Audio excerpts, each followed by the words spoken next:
Y finalizamos el estudio de la familia Enterobacteriaceae haciendo una revisión esta vez del 12º género dentro de esa familia, el género Yersinia. Recordamos que esta familia pertenece al orden Enterobacteriales y el prefijo entero significa intestinal, es decir, son bacterias intestinales. Comúnmente esas bacterias son denominadas bacterias entéricas y es una familia que está formada por bacilos rectos en su mayoría, gram negativos de 0,3 hasta 1 micra de diámetro por 1 hasta 6 micras de longitud. Y en el manual de procariotes del año 2014 se indica que la familia comprende 51 géneros y 238 especies. Esos géneros han sido clasificados en función de sus propiedades bioquímicas, de su estructura antigénica, de la hibridación del ADN y secuenciación del ARN ribosomal de 16S. Y como hemos mencionado en los videos anteriores, estos géneros pueden ser agrupados en 3 categorías de acuerdo al hospedador que afecten. En el primero, aquí al lado izquierdo, podemos encontrar aquellas que causan infecciones en humanos o principalmente están asociados con humanos y animales y el ambiente, que incluye 29 géneros y son aquellas bacterias que hemos estado revisando. Y es así que en los videos pasados hicimos un estudio del género Citrobacter, Enterobacter, Escherichia, Klebsiella, Morganella, Plesiomonas, Proteus, Providencia, Salmonella, Serratia, Shigella y esta vez haremos un estudio del género Yersinia. En un segundo grupo, en esta tabla al lado central, encontramos aquellas que están asociadas con plantas o patógenos de plantas y el ambiente y que contienen 9 géneros. Finalmente, al lado derecho, vamos a ubicar a aquellas bacterias que están asociadas a insectos o que son endosimbiontes e incluyen 7 géneros. Y el nombre de la bacteria fue dado en honor del médico y bacteriólogo suizo nacionalizado francés Alexandre Yersin, quien junto al médico japonés Kitasato Shibasaburo son considerados co-descubridores de la bacteria causante de la peste bubónica. Tanto Yersin como Kitasato, de manera independiente, pero al mismo tiempo, descubrieron el origen de la peste. Es así que en el año de 1894, el gobierno francés y el Instituto Pasteur encargaron a Yersin estudiar la naturaleza de la epidemia de peste en Hong Kong, y el 20 de junio aisló el bacilo responsable que recibe su nombre, Yersinia pestis. Además demostró la relación entre la enfermedad humana y la de la rata. El trabajo de Yersin, La peste bubónica en Hong Kong, fue publicado igualmente en 1894 en los Anales del Instituto Pasteur. Por otro lado, y casi simultáneamente, Kitasato, en el mismo año, 1894, descubrió el bacilo causante de la peste bubónica en Hong Kong. Ese año tuvo lugar en dicha colonia británica una grave epidemia de la enfermedad. Hizo su investigación utilizando material obtenido de enfermos fallecidos por la peste. Logró aislar al microorganismo, al que se le llamó en ese momento Pasteurella pestis. El hallazgo fue publicado en The Lancet con el título de El Bacillus de la plaga bubónica. Más tarde, en el año 1900, Kitasato expuso sus estudios, los cuales los había realizado entre noviembre de 1899 y enero de 1900, con motivo de las epidemias de peste padecidas por las ciudades japonesas de Kobe y de Osaka. A pesar de esto, el trabajo de Kitasato y sus resultados no fueron ampliamente difundidos como los de Yersin, y por muchos años le fue acreditado de manera primordial el descubrimiento, e inclusive la bacteria fue llamada con su nombre. Los miembros del género Yersinia son bacilos rectos a cocobacilos, gram negativos como todos los miembros de la familia Enterobacteriaceae y con dimensiones de 0,5 a 0,8 micras de diámetro por 1 a 3 micras de longitud. El pleomorfismo aparece dependiendo del tipo de medio utilizado y la temperatura de incubación. De esa manera puede aparecer como bacilos, cocobacilos y pequeñas cadenas de 4 a 5 elementos, especialmente en medio líquido. La coloración Gram, Giemsa o Wasson muestra una tendencia pronunciada a teñirse de forma bipolar, como podemos apreciar en esta foto al microscopio al lado derecho. Esto ocurre en Yersinia pestis más que en las otras especies. Las bacterias son no móviles a 37 grados, pero móviles con flagelos peritricos cuando crecen por debajo de 30 grados centígrados, excepto la especie Yersinia pestis que siempre es inmóvil. Los cultivos frescos de Yersinia enterocolítica y Yersinia pseudotuberculosis pueden requerir unos pocos subcultivos para expresar su motilidad, y las células móviles tienen de 2 hasta 15 flagelos peritricos. Crecen de manera óptima entre los 28 y 29 grados centígrados, con un rango muy amplio de crecimiento entre los 4 hasta los 42 grados centígrados. Yersinia pestis y Yersinia pseudotuberculosis toleran un rango de pH que va desde los 5 hasta las 9,6 unidades, y el pH óptimo para todas las especies está entre 7,2 a 7,4 unidades. Estas bacterias no forman endosporas ni presentan inclusiones específicas. La cápsula no está presente, pero una envoltura aparece en cepas de Yersinia pestis cuando es cultivada a 37 grados y además en células de muestras clínicas, que es denominado antígeno capsular o F1. Las especies del género Yersinia no ofrecen una diferencia significativa de las otras enterobacterias en su metabolismo en general. Pueden producir ácido, pero no gas, a partir de la glucosa y de otros carbohidratos. Yersinia pestis, por ejemplo, solo fermenta glucosa, manitol, silosa y usualmente maltosa, pero no fermenta la lactosa ni la sacarosa. Estas bacterias además son anaeróbicas facultativas y tienen un metabolismo tanto respiratorio como fermentativo. El género Yersinia comprende 17 especies, aunque se están realizando estudios para una reclasificación. Entre las más importantes podemos mencionar a la especie Yersinia pestis y a las especies Yersinia enterocolítica y Yersinia pseudotuberculosis. Yersinia ocupa diversos rangos de nichos, y 3 de estas especies, Yersinia enterocolítica, Yersinia pseudotuberculosis y Yersinia pestis, son patógenos de mamíferos, incluyendo a los seres humanos. Sin embargo, las otras especies, aunque generalmente son tratadas como no patógenas, pueden considerarse como patógenas potenciales. Yersinia pestis es el agente causante de la plaga. Es transmitido principalmente por pulgas y ha sido responsable de epidemias devastadoras a través de la historia, como revisaremos más adelante. Por su lado, Yersinia pseudotuberculosis y Yersinia enterocolítica son patógenos de los alimentos y transmitidos por el agua que causan enterocolitis en humanos. Son consideradas Yersinias enteropatogénicas y han sido reconocidas en fechas relativamente recientes como causantes de enfermedad. Yersinia enterocolítica está ampliamente distribuida en la naturaleza en ambientes acuáticos y animales. Los cerdos son el principal reservorio para las cepas patógenas de humanos. Por otro lado, Yersinia pseudotuberculosis ha sido aislada principalmente de animales de sangre caliente, como los cerdos, roedores y aves, y está presente también en el ambiente. El agua contaminada es también un reservorio importante para esta especie. Ambas se detectan en el tubo digestivo de diversos animales, en los cuales pueden causar enfermedad y son transmisibles al ser humano, en quien pueden producir una amplia gama de síndromes clínicos. En la actualidad existen más de 50 serotipos de Yersinia enterocolítica. La mayor parte de las cepas de la enfermedad humana pertenecen a los serotipos O3, O8 y O9. Se conocen por lo menos 6 serotipos de Yersinia pseudotuberculosis, pero el serotipo O1 contribuye a la mayor parte de las infecciones humanas. Yersinia enterocolítica puede producir una enterotoxina termoestable, pero no está bien definida la función de esta toxina en la diarrea relacionada con la infección. Además de que comparten muchos de los factores de virulencia con Yersinia pestis, las especies enteropatogénicas de Yersinia expresan de manera adicional genes de adaptación que facilitan la colonización intestinal, la invasión de los epitelios y su supervivencia en ambientes naturales en el exterior de los huéspedes animales. Y los síndromes clínicos principales asociados a estos microorganismos son los siguientes: una enterocolitis, adenitis mesentérica, ileitis terminal, septicemia y diversos trastornos inmunoreactivos, especialmente la artritis reactiva.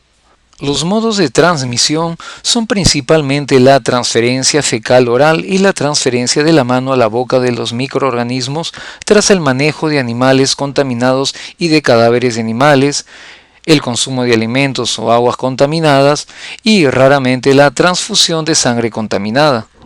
y los estudios genómicos sugieren que Yersinia pseudotuberculosis es el progenitor reciente de Yersinia pestis. Por otro lado, la peste es una enfermedad muy virulenta y se le atribuye cambios importantes en la historia de la humanidad. Es fundamentalmente una infección de los roedores y de las pulgas que se ha diseminado hacia el ser humano, causando por lo menos 3 pandemias importantes. La primera pandemia, denominada peste justiniana, se originó en África Central y afectó a la mayor parte de la cuenca mediterránea durante el Imperio Bizantino en el siglo VI, y se estima que mató entre 30 y 50 millones de personas, lo que equivale en esa época a la mitad de la población mundial, que se extendía a través de Asia, norte de África, Arabia y Europa. La peste negra o muerte negra atacó unos 800 años más tarde, con una fuerza similar, terminando con la vida de 50 millones de europeos entre solo el año 1347 y 1351. Esa segunda pandemia se inició en 1347 y se diseminó rápidamente por toda Europa, causando la muerte aproximadamente de la cuarta parte de la población, como puede observarse en esta imagen de Europa, donde se indica la extensión que tuvo la enfermedad. El avance de esta denominada muerte negra fue tan rápido que inclusive algunos expertos han puesto en duda el hecho de que realmente fuera debida a Yersinia pestis. La amplificación del ADN de Yersinia pestis, obtenido a partir de la pulpa dentaria de los esqueletos correspondientes a los siglos VI y XVIII, junto con la información reciente relativa a los mecanismos de transmisión, apoya fuertemente la posibilidad de que la peste fuera la causa real de ambas pandemias. Estos análisis muestran que la cepa responsable del brote justiniano evolucionó y es distinta a las cepas involucradas más tarde en la muerte y otras pandemias de peste posteriores. Algo curioso de comentar es lo que ocurrió en los siglos XVII y XVIII, con los llamados médicos de la peste negra, que en alemán eran denominados Doctor Pico de Roma. Algunos de ellos no eran profesionales con una instrucción como médicos, pero eran los encargados de tratar a los que padecían la peste. Algunos de estos doctores utilizaban máscaras que parecían picos de aves llenas de artículos aromáticos. Las máscaras eran diseñadas para proteger del aire podrido, el cual, según la teoría miasmática de la enfermedad, era vista como la causa de la infección y contenía en su interior perfumes a modo de filtro. Una creencia común de la época era que la plaga se extendía a través de las aves, por eso se creía que una máscara con pico de ave podría alejar la enfermedad. Y la tercera pandemia de peste, la más moderna, se inició en China en el decenio de 1860, y fue probablemente una descendiente de la cepa de la peste negra y por lo tanto tuvo mucho más éxito que la responsable de la plaga de Justiniano. Para 1894 ya se había diseminado a Hong Kong, donde Yersin y Kitasato aislaron al agente causal. A lo largo de los 20 años siguientes, Yersinia pestis fue diseminada por las ratas de los barcos en las ciudades portuarias de todos los continentes. La peste transmitida por las ratas fue controlada con rapidez en la mayor parte de las áreas urbanas. Sin embargo, la transmisión de la infección a diversas especies de roedores salvajes hizo que quedara arraigada en áreas rurales del continente americano, africano y asiático. A lo largo de la primera mitad del siglo XX, India fue el país afectado más intensamente por epidemias de peste, con más de 20 millones de casos y con 10 millones de fallecimientos. En las décadas de 1960 y 1970, en relación con los destrozos causados por la guerra, Vietnam fue el país más afectado por la peste, con miles de casos anuales. La peste es transmitida entre los animales huéspedes a través de la picadura de las pulgas, y con menos frecuencia por mecanismos de canibalismo o depredación. En todo el mundo, las ratas domésticas, Rattus ratus y Rattus norvegicus, son consideradas los reservorios más peligrosos de la peste, debido en parte a su estrecha relación con el ser humano. La pulga de la rata oriental, Xenopsila keopis, es un vector muy eficaz y ha sido considerada desde hace mucho tiempo como la fuente principal de transmisión al ser humano. Sin embargo, hay otras especies de pulgas que también transmiten la infección, y es cada vez más evidente el potencial de la pulga humana, Pulex irritans, como vector transmisor en distintas regiones de África. El riesgo de diseminación de la peste desde la rata al ser humano se correlaciona positivamente con la densidad de las ratas, el número de pulgas por animal, índice de pulgas, y las tasas de infección por Yersinia pestis en las ratas y las pulgas de la rata. Solamente cuando aparecen casos de peste neumónica, la infección se transmite de persona a persona.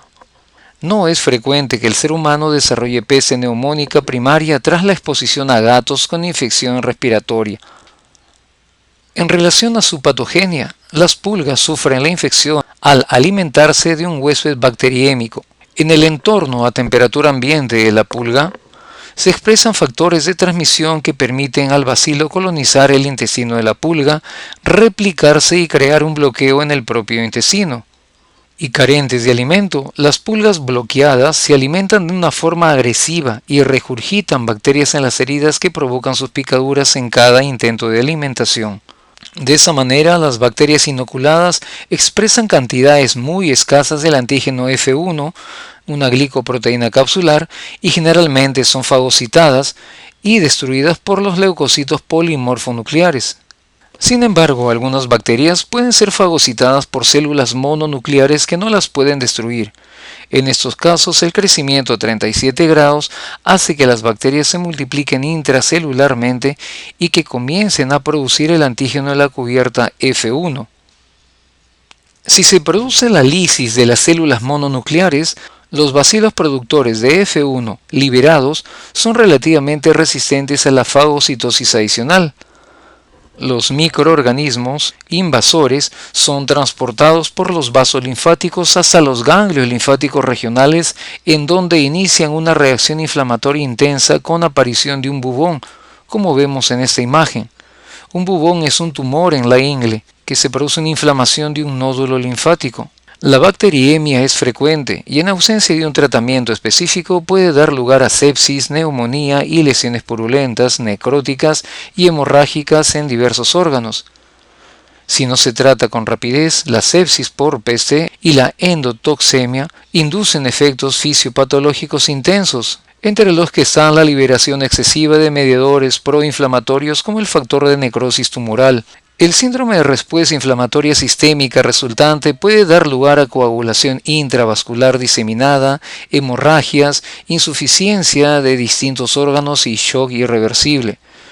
Los tejidos afectados contienen microvasos inflamados y ocluidos por trombos de fibrina, lo que da lugar a la necrosis y hemorragias. El bloqueo de los vasos en las zonas acras, que están localizadas en las extremidades, como la punta de los dedos de las manos y de los pies, los pabellones auriculares y la nariz, pueden dar lugar a gangrena en estas estructuras. Estos llamativos signos cutáneos pueden ser el origen del término muerte negra. Con respecto a las manifestaciones clínicas, todas las infecciones por Yersinia son zoonóticas, de modo que el ser humano constituye un hospedador accidental. La principal de las manifestaciones es la denominada peste bubónica, que se caracteriza por un cuadro súbito de fiebre, de escalofríos, debilidad y cefalea, acompañado de linfadenititis regional, generalmente en la ingle, como vemos en esta imagen del lado izquierdo, también en la axila o en el cuello. Los ganglios linfáticos aumentados de tamaño, también denominados bubones, son tan dolorosos al contacto que el paciente puede evitar cualquier movimiento que le pueda provocar molestias. Por ejemplo, los pacientes con bubones femorales muestran a menudo una rotación externa de la cadera para reducir la presión en la zona de las ingles y así caminan con cojeras. Los bubones se localizan con mayor frecuencia en las ingles, como vemos en la imagen de la izquierda, en donde los ganglios linfáticos femorales están afectados con mayor frecuencia que los inguinales. Las regiones axilar y cervical también están afectadas con frecuencia. La distribución de los bubones viene determinada por el punto de entrada de la infección. En los adultos, la mayor parte de las picaduras por pulgas infectantes tienen lugar en las extremidades inferiores. Sin embargo, en los niños es relativamente mayor el número de picaduras en la parte superior del cuerpo. Un segundo tipo de manifestación clínica es la denominada peste neumónica, que aparece en dos formas, secundaria y primaria, que son potencialmente contagiosas para los contactos estrechos. La peste neumónica secundaria es la forma más frecuente y se debe a la diseminación hematógena de las bacterias a partir de un bubón o de alguna otra fuente, mientras que la peste neumónica primaria se debe a la inhalación directa de bacterias hacia los pulmones.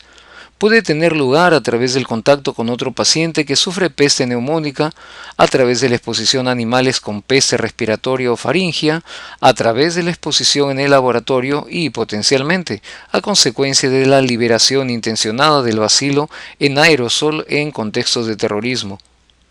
Y con independencia de su forma, la peste neumónica es una enfermedad fulminante que evoluciona con rapidez y que generalmente se complica con sepsis. Y una tercera forma de presentarse es la peste septicémica. En ocasiones las bacterias proliferan en el cuerpo sin producir un bubón. Los pacientes pueden manifestar fiebre y fallecer debido a sepsis sin que exista una linfadenitis que sea detectable. Este síndrome ha sido denominado peste septicémica primaria para indicar una forma de peste sistémica que carece del antecedente de un bubón o de una neumonía por peste. Y con respecto a las características de Yersinia, podemos decir en relación a Yersinia pestis que es un cocobacilo gram negativo que muestra una tinción bipolar con las técnicas de Yemsa, Ray y Wyson como vimos más temprano. Crece de forma aeróbica en la mayor parte de los medios de cultivo, incluyendo el agar sangre y el agar maconque. También crece bien en medios con nutrientes como el medio de infusión cerebro-corazón. Su crecimiento en cultivo es más lento que el de la mayor parte de las bacterias, pero es óptimo a 28 grados centígrados. Son visibles colonias pequeñas en el agar maconque y al cabo de 24 a 48 horas de incubación a 35 grados centígrados. Y con respecto al género Yersinia, los miembros de ese género no realizan hemólisis y además reducen el nitrato a nitrito con algunas excepciones en pocos biobares. La composición del lípido de la pared celular de Yersinia exhibe un patrón compartido con los demás géneros de las Enterobacteriaceae.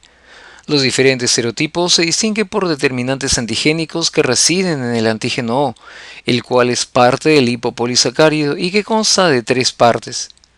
El lípido A, que es una endotoxina y que está formado por azúcares y ácidos grasos, y une al lipopolisacárido a la membrana externa. El núcleo o core, que corresponde al antígeno común y está formado por una secuencia simple de exosas y heptosas y une el lípido A al antígeno O. El antígeno O, que es una cadena compuesta de una secuencia repetitiva de exosas y se extiende desde la superficie de la bacteria. Todas las yersinias poseen lipopolisacáridos que tienen actividad endotóxica cuando se liberan estos. Las tres especies patógenas, Yersinia pestis, Yersinia pseudotuberculosis y Yersinia enterocolítica, producen antígenos y toxinas que actúan como factores de virulencia. Tienen además sistemas de secreción del tipo 3, que constan de un complejo que se esparce por toda la membrana y que permite a las bacterias inyectar las proteínas directamente en el citoplasma de las células hospedadoras. Yersinia pestis ha obtenido plásmidos adicionales que contienen genes que producen proteasa activadora de plasminógeno, que tiene una actividad de coagulasa dependiente de la temperatura, a 20 a 28 grados centígrados, que es la temperatura de la pulga, y una actividad fibrinolítica de 35 a 37 grados, que es la temperatura del hospedador. Y este factor interviene en la diseminación del organismo desde el lugar de inyección de la picadura de la pulga. Y con respecto a las pruebas bioquímicas, Yersinia tiene una actividad de la enzima ureasa negativa. Una prueba positiva de la ureasa se puede identificar por la formación rápida de un color rojo en el medio agar-urea de Christensen. La ureasa es una enzima que hidroliza la urea hasta dióxido de carbono y amoníaco. El medio de cultivo contiene 2% de urea y el indicador del pH es el rojo de fenol. Un incremento del pH debido a la producción de amoníaco resulta en un cambio del color desde el amarillo, que un pH inicial del medio 6,8, hasta un color rosado brillante con un pH de 8,2. En el caso de la prueba de oxidasa también dan una reacción negativa. La prueba de la oxidasa es una reacción bioquímica que determina la presencia de un sistema citocromo-oxidasa que activa la oxidación del citocromo, que es reducido por el oxígeno molecular. Por lo tanto, el oxígeno actúa como un aceptor final de electrones en la cadena transportadora de electrones. Y el reactivo utilizado es el reactivo de Kovacs, el cual es un reactivo reducido e incoloro, que al actuar con un organismo que contiene el sistema citocromo oxidasa, el reactivo se oxida y se colorea a un color azul oscuro. Da una reacción positiva para la prueba de la catalasa, es decir, produce la enzima catalasa, la cual facilita la detoxificación celular. La enzima neutraliza el efecto bactericida del peróxido de hidrógeno. El resultado positivo se manifiesta por la aparición de burbujas de oxígeno, al catabolizarse el peróxido de hidrógeno o agua oxigenada, como vemos en la parte superior de la lámina. Las bacterias del género Yersinia no usan el malonato ni crecen sobre cianuro de potasio, tampoco hidrolizan la gelatina. En la prueba de descarboxilación de la ornitina da un resultado negativo. Se realiza en el medio mío, donde se pueden determinar tres pruebas: la motilidad, debido a que el medio es semisólido y puede observarse el enturbiamiento a consecuencia del crecimiento de los microorganismos. También se pueden determinar la formación del indol y la acción de la enzima ornitina descarboxilasa. Yersinia pestis y algunas cepas de Yersinia ruckeri son inmóviles, mientras que las otras especies pueden desarrollar flagelos. El medio contiene glucosa y los microorganismos la fermentan y acidifican el medio de cultivo, produciendo el viraje del color púrpura al amarillo. Estas condiciones de acidez favorecen la acción de la enzima ornitina descarboxilasa, que actúa sobre la ornitina generando putrescina y dióxido de carbono, que aumenta el pH, alcalinizando el medio y cambiando el color al púrpura o morado, como se observa en el tubo del lado izquierdo. No realizan una desaminación oxidativa de la fenilalanina, ya que no producen la enzima fenilalanina deaminasa, y la producción de la arginina dihidrolasa también es negativa. Son positivos en la prueba de rojo de metilo y negativos para la prueba de Voge-Proskauer. Estas dos pruebas son utilizadas en conjunto con las pruebas de indol y citrato, y forma parte de un grupo de pruebas conocidas como INVIC, las cuales ayudan en la diferenciación de las enterobacterias. En el caso del rojo de metilo, cuando el medio vira al color rojo luego de añadir el reactivo rojo de metilo, nos indica que el pH del medio es 4,4 o menos, debido a la fermentación de la glucosa y la formación de ácido, como se observa al lado derecho de la imagen. Una prueba positiva, como es el caso de Yersinia, es indicada con un color rojo y ocurre cuando se produce más ácido a partir de la fermentación de la glucosa, es decir, el pH es más bajo. Por otro lado, en esta otra imagen puede verse al lado derecho la prueba de Voges-Proskauer positiva. Dicha prueba detecta la fermentación butanodiólica, que produce una menor cantidad de ácidos y una mayor cantidad de butanodiol a partir de la glucosa. Se utilizan dos reactivos, el alfa-naftol y el hidróxido de potasio al 40%, y se detecta la presencia de un precursor del butanodiol, la acetoína, que se oxida a diacetilo, el cual da una coloración roja al reaccionar con la peptona del medio. La presencia del color nos indica que la prueba es positiva. Yersinia enterocolítica, Yersinia frederikseni y Yersinia intermedia producen acetoína, es decir, son Voges-Proskauer positivos, cuando se incuban a 28 grados centígrados, mientras que esta característica es variable para Yersinia ruckeri y es ausente en Yersinia pestis y Yersinia pseudotuberculosis. Ninguna especie produce acetoína a 37 grados centígrados. La actividad de la lisina descarboxilasa es negativa, excepto para algunas cepas de Yersinia ruckeri.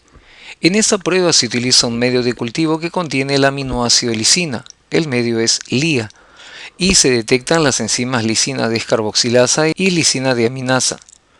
En el caso de cepas positivas, la descarboxilación de la lisina da como producto la formación de cadaverina y dióxido de carbono por acción de la lisina descarboxilasa, y se detecta en la base del medio mediante una reacción alcalina de color morado. Además, no forma hidrógeno sulfurado.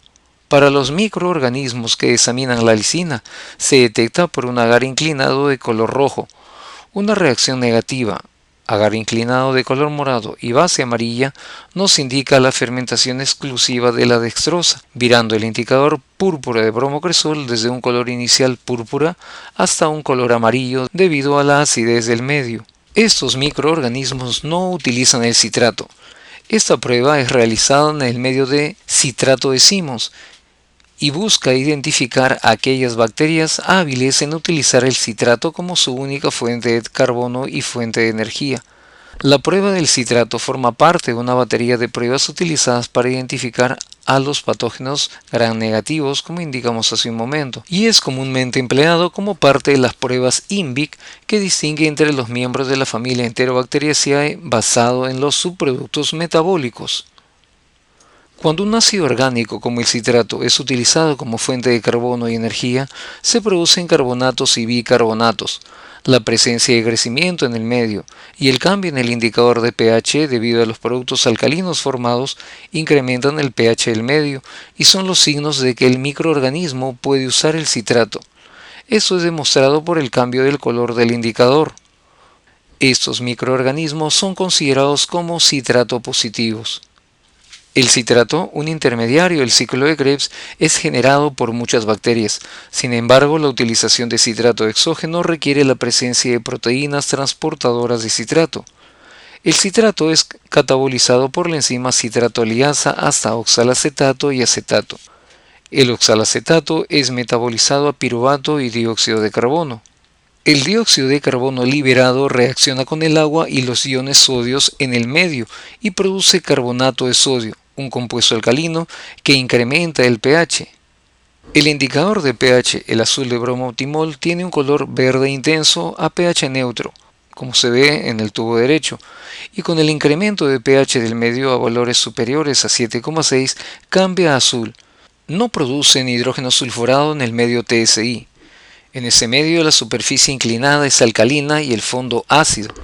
No fermenta la lactosa. El TSI es un medio diferencial utilizado en la determinación de la fermentación de carbohidratos y la producción de hidrógeno sulfurado. En ese medio de cultivo, la concentración de la glucosa es la 10ª parte de la concentración de la lactosa y de la sacarosa, lo cual permite determinar cuándo este es el único carbohidrato que se fermenta. Al fermentarse la glucosa, todo el medio vira al amarillo, pero la pequeña cantidad de ácido producida por la fermentación de la glucosa es rápidamente oxidada. Al fermentarse la glucosa, todo el medio vira al amarillo, pero la pequeña cantidad de ácido producida por la fermentación de la glucosa es rápidamente oxidada en el bisel. Es la parte superior del tubo, donde hay abundancia de oxígeno, quedando el color rojo correspondiente a un medio alcalino. Por el contrario, en el fondo del tubo, donde la tensión de oxígeno es baja, la reacción ácida se mantiene, virando un color amarillo. También se puede indicar con ese resultado que la lactosa y o la sacarosa no son fermentadas. Por otro lado, el tiosulfato de sodio en el medio es reducido a hidrógeno sulfurado, un gas incoloro que reacciona con los iones férricos en el medio y produce sulfuro de hierro, un precipitado insoluble de color negro. El resultado de esta prueba para Yersinia se observa en el tercer tubo del lado izquierdo. Y como hemos podido apreciar a través de estos 12 videos, la familia Enterobacteriaceae tiene una gran importancia debido a la relación con los seres humanos y las infecciones que pueden producirles. Más adelante en otros videos continuaremos haciendo el estudio de otras familias de importancia médica.